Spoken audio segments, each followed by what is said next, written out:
I wanted to start off with a question, and feel free to just type your answer into the chat. But just curious if how far along you guys are with quizzing. So in other words, would it be helpful just to get a general walkthrough of quizzing, or did you guys have specific questions that you wanted to dive right into? And you could even unmute them too. Yeah, I mean, I feel like at this point I am going to unmute both David and Susan.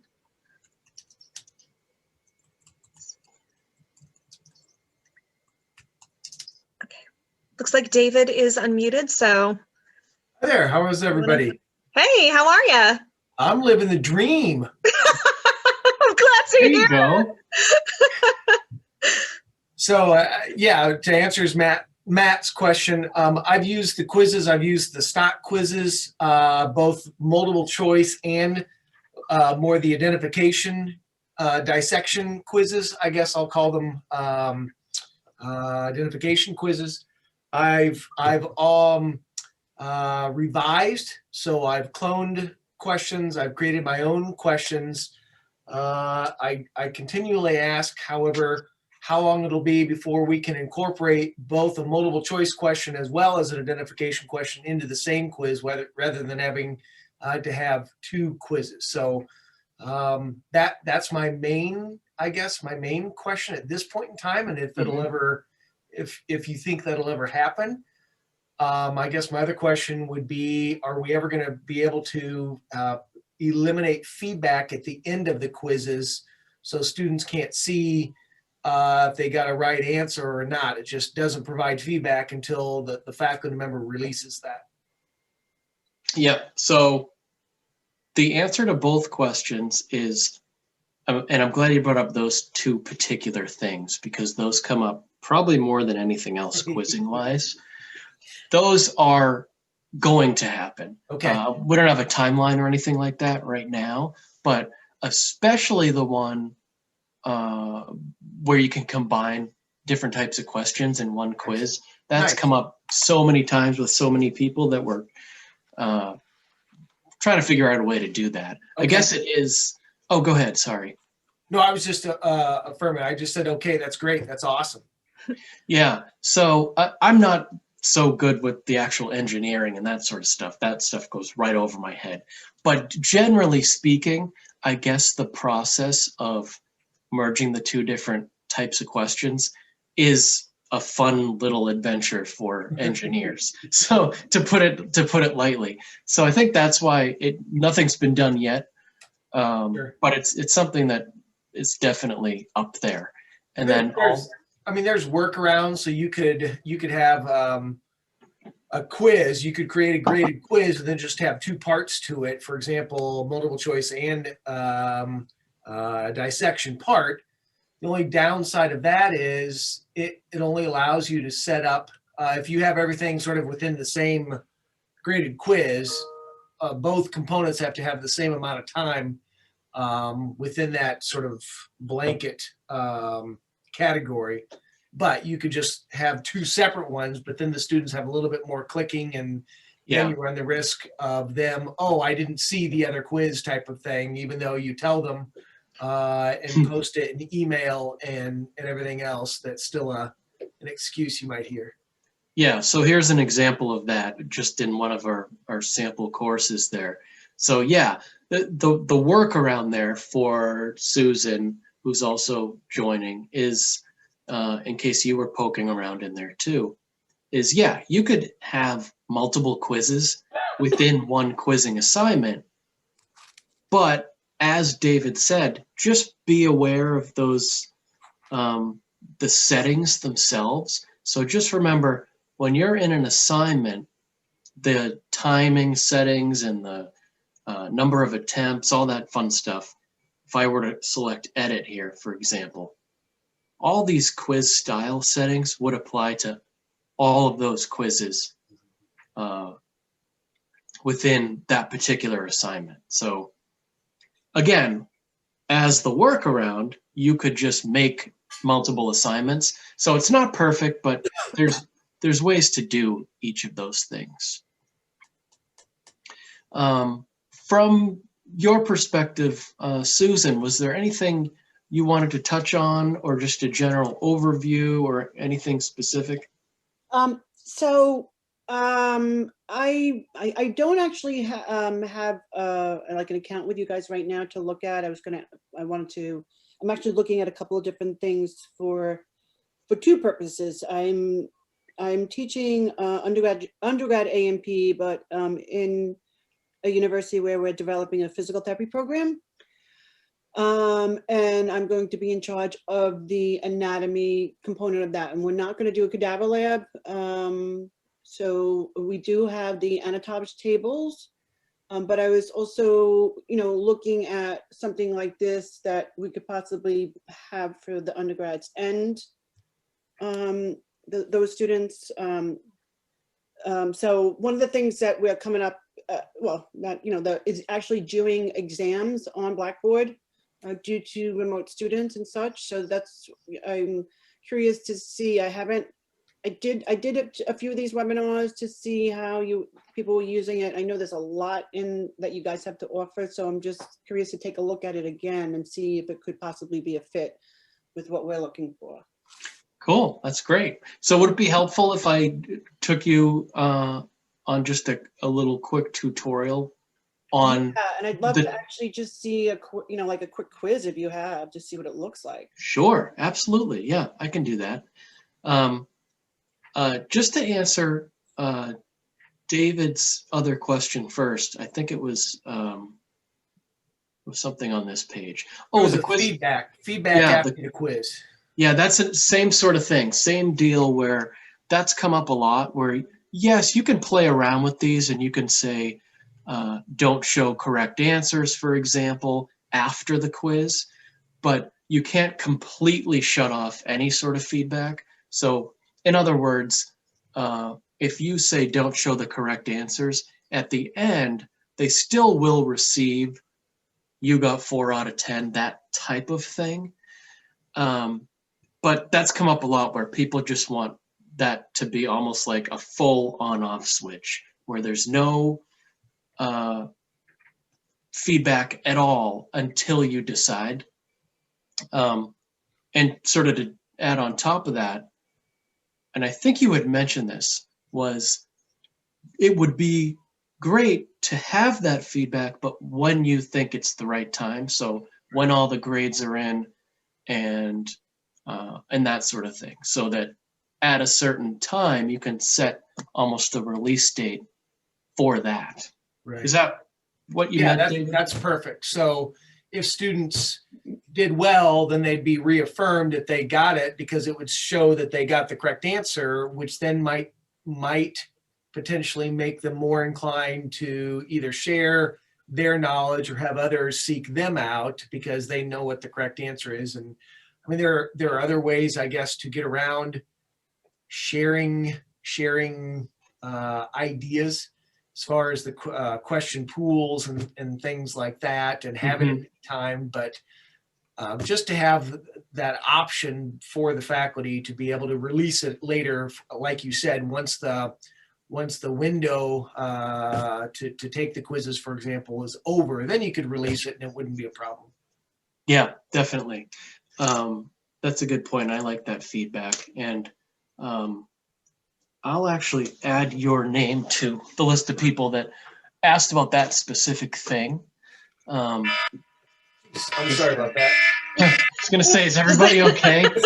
Sorry about that. It's the only way I can wake up when I have a phone call. Well, I'm certainly awake. Yeah, me too. Yes, so for the feedback, just as an aside there, and this will be helpful for Susan too, just as a sort of an overview point, when it comes to cheating and that sort of thing, yes, you can remove a bunch of that with things like timed quizzing and pooling your questions and randomizing your questions.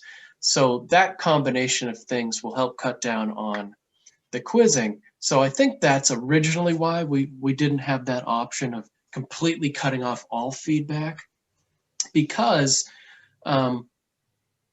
if the students are only seeing you got 6 out of 10 correct, you got number 6 and 8 wrong, or whatever, their questions number 6 and their question number 8 will be different than their colleagues, or excuse me, their fellow students. So you can use that to get around it a little bit, but that is a good idea and a good feedback point to have that option to just remove all feedback until you want to allow it. Great, okay. So any other follow-ups on that from your end, David? I guess Susan was asking about incorporating the quizzes into Blackboard or some other learning management system. That's one thing that, yeah, because I know Blackboard, you can control all the options you're talking about, David.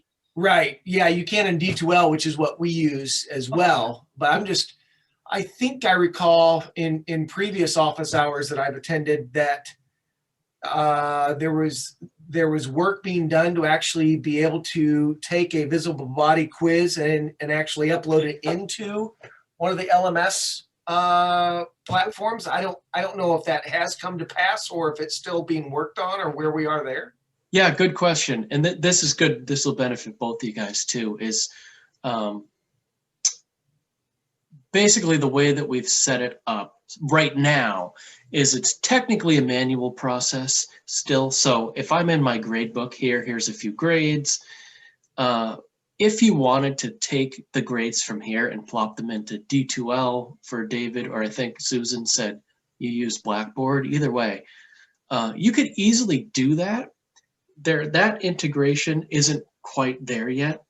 And I'll talk about that in a second, just to give you a decent idea of maybe not necessarily timeline, but our order of things we want to do.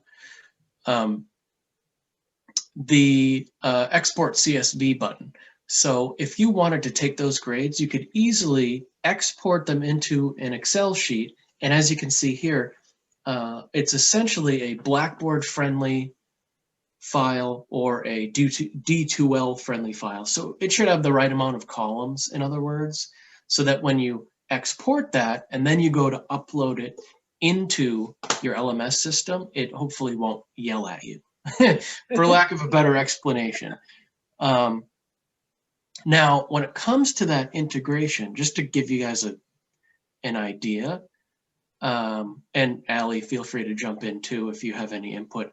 But generally speaking, what we've been doing is step one, we started with Canvas. I know neither of you use Canvas, and we did what we call a light integration.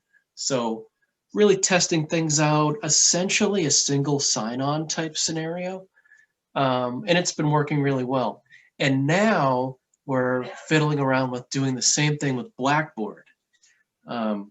And then after that, we're going to start digging into what we call a deeper integration. And that would include things like the grade books talking to each other. So that's sort of on the horizon. But again, I don't have any sort of timeline for it. I'll chime in for a second. Absolutely. So yes, exactly as Matt said, single sign-on is the first step. The Blackboard single sign-on is actually in beta testing. So we are just testing it now to make sure that it's perfect before we roll it out to everybody. So that is in the very near future. Mm-hmm. And one thing that goes along with the single sign-on is that we are able to, first of all, everything in courseware now can live within that Blackboard window. So when students go to log into their Blackboard course for the first time, or D2L is down the line, but the idea with all LMS integrations is that when students log into their course for the first time, we will pull over their email address that is associated with their learning management system, as well as their student ID. So when you are going to export the gradebook, we now are able to see what the student's Blackboard ID is. And then when we have the Blackboard ID, then when you go to export that file into Blackboard, those IDs match up and it should go in seamlessly. So that's one kind of behind the scenes plus of having that single sign-on.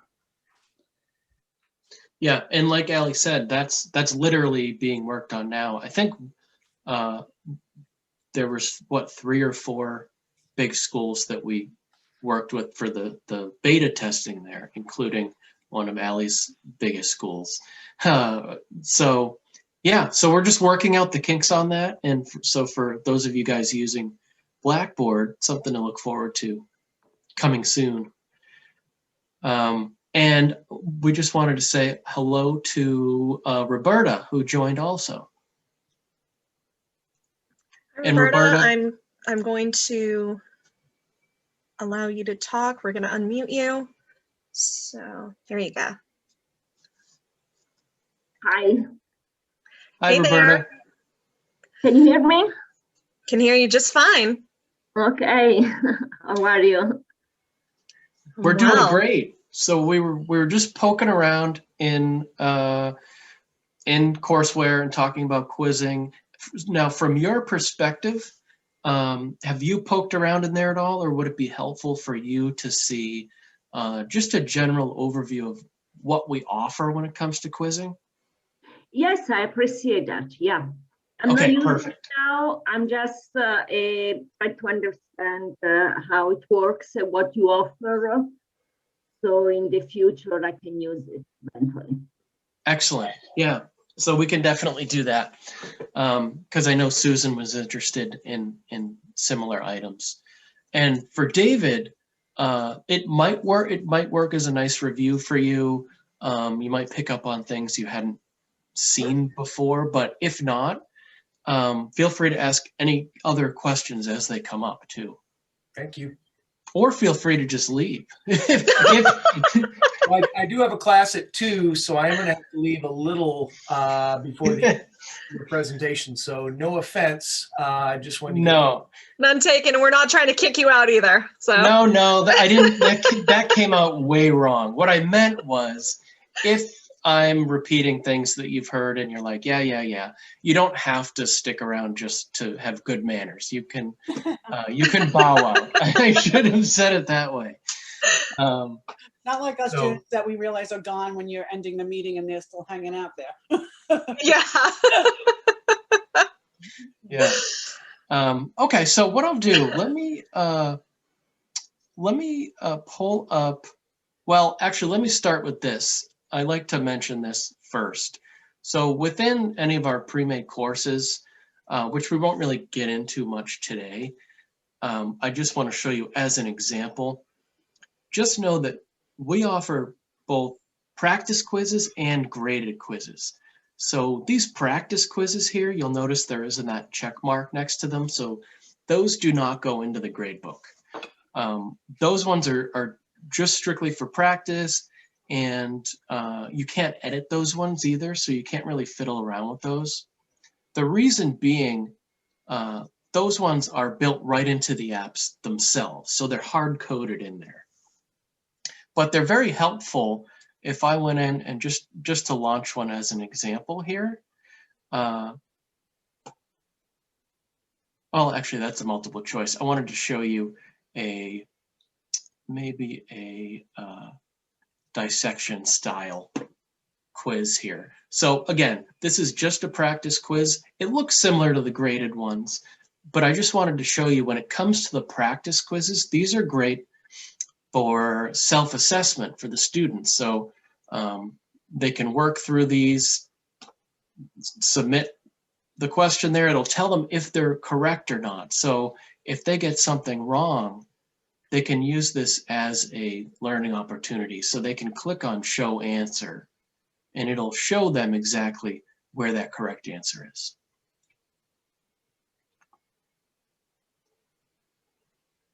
Oops. And was there a question that popped up? I want to see.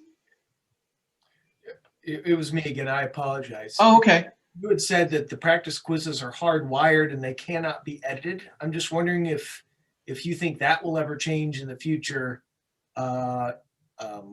to allow, if you don't ask certain structures, if you can remove it from the practice quizzes so as not to confuse the students potentially. So nothing in the works on that right now, but what I can tell you is, for example, I'll jump into our quiz bank here, and just to show you what I mean, what we did was we took all the quizzes that are built into Atlas there. So a lot of people had the same idea as you, where there's a bunch of practice quizzes built right in here, as you can see, all the different body systems and regions. And we basically rebuilt those all into the graded quiz bank so that you can edit them. So you won't be able to edit them on the practice version of the quiz, but you could come into our quiz bank, and using those filters, you could say, all right, let's go in, let me find one of those quizzes from Atlas. And that way I can go in, find exactly the one that I liked, and I can go in and I can start working through that and remove a couple questions if I want to. Is that helpful to see, David? Yes, thank you very much. Sure. Actually, this is a nice natural transition point anyway. So as you can see, this is where you could come if you're just poking around, seeing what you can find in the quizzing, seeing what we offer. I would suggest just coming here. I'll show you in a minute. If you know that you aren't going to edit a quiz, you know you're just going to go in, grab one, and assign it. You don't necessarily need to come in this road, and I'll show you what I mean in a moment. But for Roberta and for Susan, just know for the graded quizzes, you can take them as is, you can edit them, tweak them a bit, you can make your own quizzes from scratch. So if you jump in here to your quiz bank and you click on create new quiz, you could just start from scratch, but you're selecting questions that we've already made or questions that you've made. Now, one of the more common workflows, and I think I went through this last week, I think this is always helpful to see, is how you can edit a quiz. So in other words, maybe you really like one of these quizzes in here, it's going to save you a bunch of time, but there's a couple questions that you don't really need. So you're happy to have a quiz built for you, you don't have to do it from scratch, but there's one question in there you don't quite like. So what I can do is I'm jumping into my quiz bank, I'm just searching around, seeing what we have, and I can search by, or filter, I should say, by the author. So in other words, if I select visible body, that's just everything that we've made. And you'll see here, these are all my colleagues. You'll be able to filter by colleagues at your school here too. And then of course, you can break it down and get really specific. So what type of quiz you want, what body system you're working through at the time, regionally, what you're looking for, and even Bloom's level too. You can really dig in there. So in that scenario, if you guys wanted to go in and edit a quiz, it's super simple to do that. So here's one here, just as a quick example. I've selected that quiz.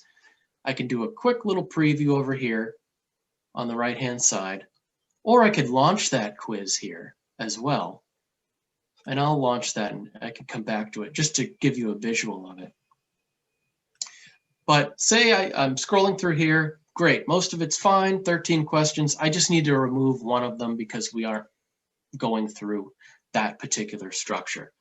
All you have to do there is click the clone button. So in other words, you're just making a copy of that quiz for yourself so that you're not changing the original that everybody has access to.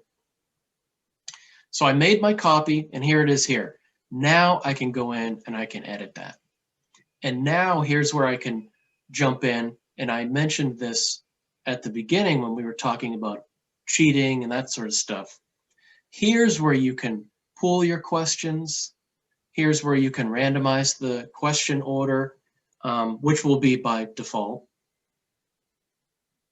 And then here's also where you can remove questions, this trash over on the right, and then you can add more questions in there. So this view here is where you can dig in, take things out, add things in, and make it your own.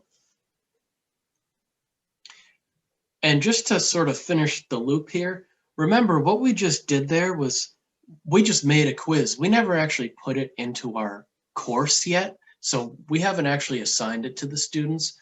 It's just sitting there waiting for us in the quiz bank. So that's what you do as your next step.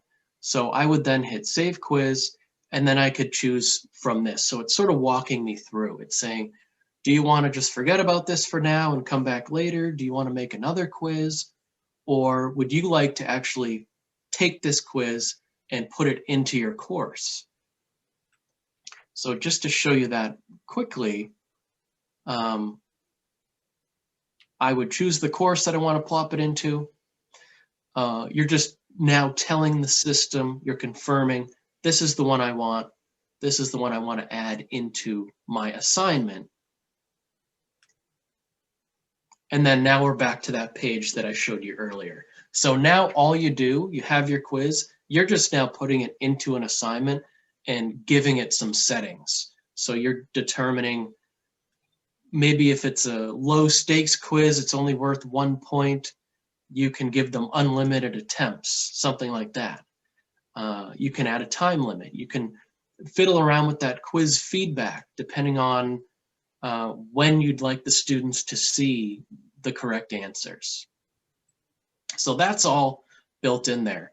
And then from there, you would just save it, or you could publish it right away so the students see it. And that's it. It's as easy as that. If you wanted to take our existing quizzes and make them your own. Are there any questions about that workflow there? Or anything I need to clarify, Courtney or Allie or Kate is here too. Yes, I have a question. Sure. Yeah, when we make our own questions, can we add pictures, images that are not part of visible body? Yes, you can, definitely. Good question there. So what I was just doing, the one that I was launching just happened to be, let me just pull this up as an example. When I was searching for quizzes, I filtered it down and I was looking for dissection quizzes, or in other words, those identification style. So that's why it looks like this, where it'll ask me to find a particular structure. I'll click right on whatever structure it is. And again, depending on the settings that you put in here, you can decide if you'd like to give them feedback after each question. So that's generally what a dissection style quiz looks like. And Now the one, oh, go ahead. Yeah, I was just going to say this type of quizzing is 100% customizable. So if you want to give your students, say, a regional view and you want them to dissect more to find the answer, you can choose a different 3D model for them to be quizzed on. Or if you want them to focus on, smaller structures, you can give them like a section of the heart, which we have here. So fully customizable in the 3D model that students are seeing. Of course, you can customize the prompt. And then while you're interacting with these models, you have tools that do allow students to dissect and hide and fade and manipulate these models to find the right answer.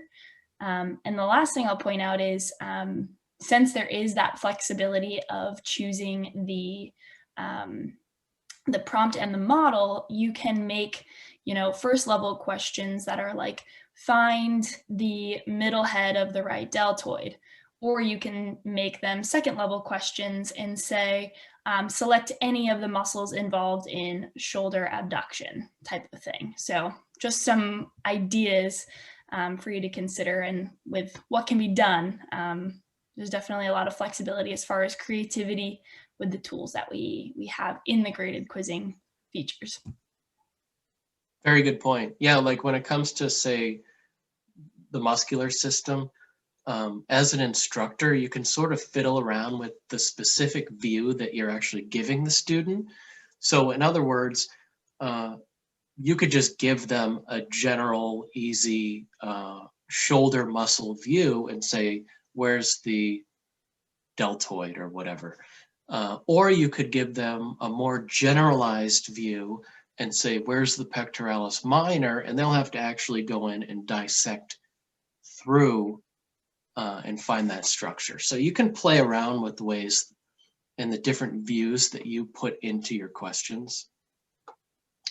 Now, to Roberta's point, yes, you can even put your own images in there. So if you don't necessarily want to use the interactive models, if you have images that you're already using, or if it's something within Atlas, for example, our Atlas app, maybe you want to come in here and take a screenshot, or using our annotate tool, you can draw arrows and draw circles and all that sort of stuff. So you can mark these up. What I did was I went into my question bank and I clicked on create new question just to show you a quick example of what I mean. So I could choose, for example, multiple choice, and I could make a question out of that screenshot or that image that I either already have or that I made using visible body content. And then you can make a question out of that. So definitely you can really utilize outside content as well that you've used in the past, but you can utilize our apps too to make still images. I have a quick question regarding that, Matt. Sure. I've uploaded, for example, pictures that I've taken of different histology sections, and I have some very small files, 100, I guess 100 probably K versus those that are a little bit larger. And it says I forgot what the nomenclature is when it says when you upload it, you do all the formatting of it so it's the perfect size.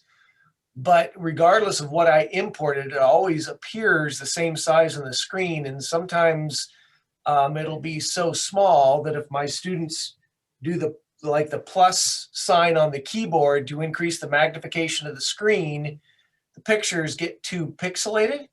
Okay. Yeah. So I've actually found that if you upload,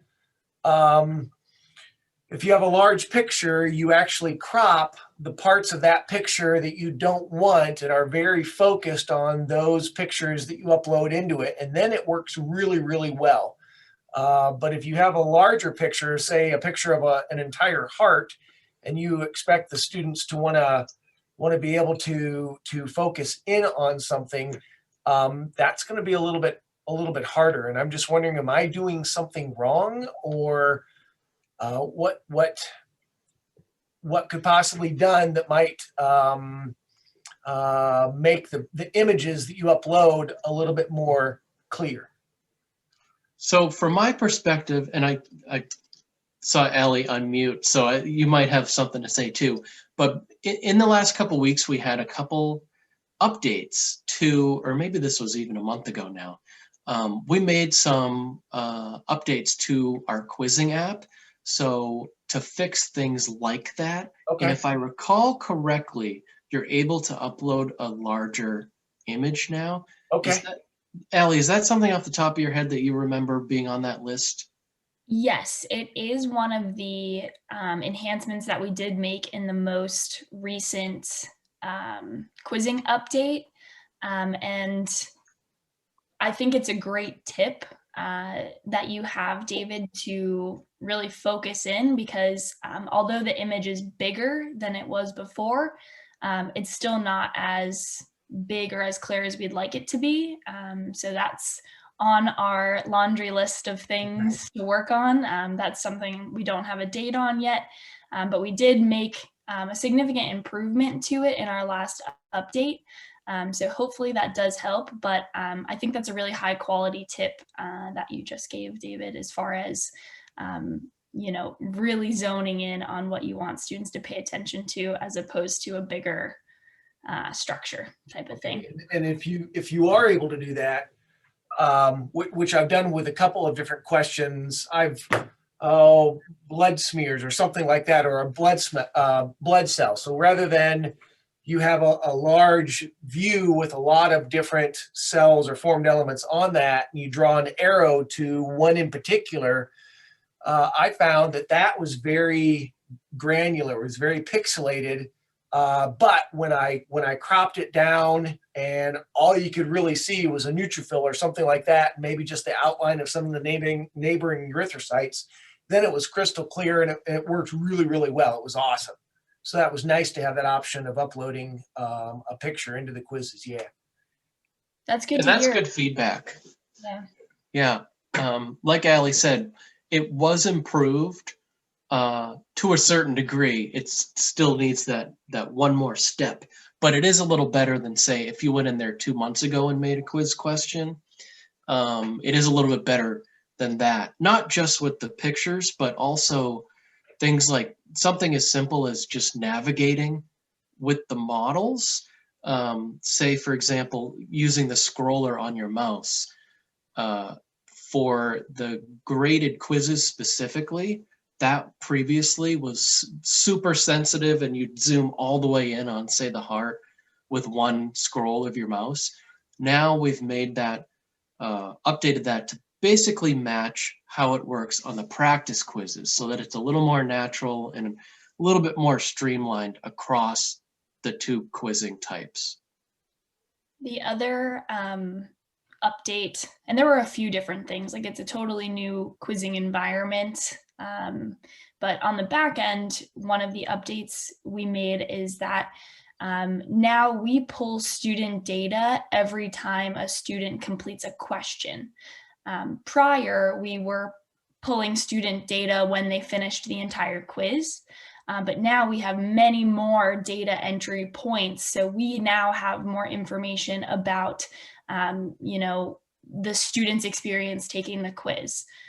So that is something that we're able to have a better understanding of on the back end. Like if a student gets kicked out, we now have data on, you know, how much of the quiz they completed, what they got right, duration, start time, end time, things like that.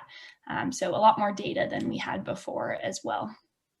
Yeah, and with that, we incorporated this additional option or setting here where if they got kicked out prior, like Ali said, they were sort of out of luck where it wouldn't save it because it wouldn't be sending the data back after each question. Now that we do that, you can choose whether or not you'd like to give partial credit, for example, because those questions are basically being logged every time one of them is submitted. Thank you very much, Roberta. Roberta has to take off. And just let us know Thank you, bye. Absolutely, sure. I lost my train of thought. Yeah, so generally the partial credit button, that's brand new. And again, just as a reminder, this is always a big one that people slip up on, is just remember, if you're going to have multiple quizzes within one assignment, just remember what we said earlier about each of those quizzes will utilize these same quiz style settings. So you can easily get around that, yeah, and just make them into 2 separate assignments, but just remember that. I think the only other thing I wanted to mention, and feel free after that we'll open up the floor to any questions, is just that alternative workflow. So for example, if you know you don't need to edit our quizzes, they're going to be low stakes, you just want to assign a few of them. The way that you could do that, you could easily, without going into the quiz bank itself, you could come up here. So when you're within your course, you can click on Create New Assignment. And just like you would grab a piece of content from one of our apps, so just like you could assign a reading chapter from our A&P app, you could come in and just make an assignment through this workflow out of a quiz. So I selected Graded Quiz Bank, and now it's taking me into the quiz bank, but this is a little different because from this view, it has that check mark option. So here, the workflow is basically like, okay, just grab what you want and let's go. You can jump back into that workflow of cloning it and making it your own, but this workflow would work really nicely if you're just jumping in, you're grabbing a quiz and off you go. So, and then the workflow from there on out is the exact same. So I'm just selecting any quiz, and then I'm just putting it into an assignment so that the students can then take it. And then as we mentioned at the beginning, then those grades are going to pop into here, into the grade book. So, and from there you can, the students can view them, you can view them. And thank you very much, David, for joining. Thank you. Take care. You as well. Yeah, so that's generally it. Any questions? I know David has to take off. Any questions from Susan or anything you wanted to add, Allie or Kate or Courtney? I'm gonna have to take off, but I did want, do you guys, I know I did it in the past, like just getting to like a demo account to take a look at everything closer? Yes, I can get that to you, Susan. I'm actually, I work with New York, so Oh, okay.